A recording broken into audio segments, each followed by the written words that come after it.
यहाँ 2 साल से मैं काम कर रहा हूँ। तो पिछले कोई साल का সেভ লাইফ সেভ ড্রাইভের উদ্যোগে হলদিয়ার তৈল শোধনাগারে ট্রাফিক সচেতনতা শিবির অনুষ্ঠিত হলো। মঙ্গলবার বিকেলে হলদিয়া রিফাইনারির মধ্যে সিআইএসএফ জওয়ানদের নিয়ে ট্রাফিক সচেতনতা শিবির অনুষ্ঠিত হলো। স্লাইডের মাধ্যমে বিভিন্ন জায়গার দুর্ঘটনার ছবি তুলে ধরা হয়। সিআইএসএফ এ ক্লাস নিলেন হলদিয়ার ট্রাফিক অফিসার রানা ব্যানার্জি।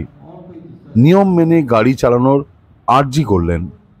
ক্লাসে থাকা সিআইএসএফ জওয়ানরা এই ধরনের ট্রাফিক সচেতনতা বক্তব্য এবং গাইডলাইন শুনে খুবই খুশি।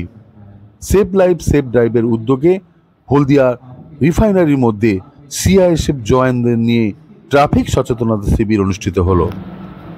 तो सबसे पहले आह्वान करूंगा आप लोगों को कि जो आप लोग बाइक चलाते हो तो कृपया बाइक के जो नियम कानून है सबसे पहले इसको ध्यान में रखिए।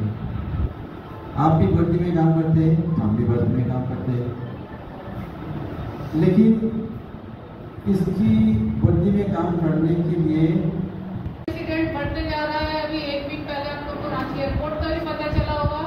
तो जब भी ड्राइव करिए हेलमेट यूज करिए और थोड़ा ध्यान रखिए जो है।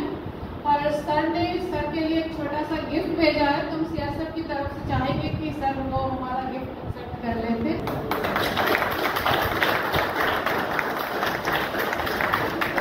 এসএফের তরফ থেকে আমাকে ইনভাইট করা হয়েছিল যে তাদেরকে এই ট্রাফিক সচেতনতা শিবির নিয়ে একটা ক্লাস করানোর জন্য। তা আমি সেই সম্মান রক্ষার্থে আমি এখানে এসেছি। এসে আমি তাদের যথোপযুক্ত গাড়ির সম্বন্ধে এবং ড্রাইভ সম্বন্ধে যে প্রাইমারি জিনিসগুলো আছে সেগুলো নিয়ে বিস্তারিত তাদেরকে ইনস্ট্রাকশান দিয়েছি। যথেষ্ট ভালো, আমাদের অনেক কিছু শিখতে পারলাম ওনার কাছ থেকে।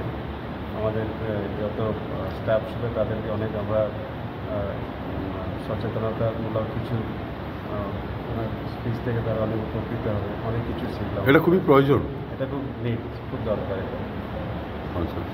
Smart news Bangla. Smart news Bangla.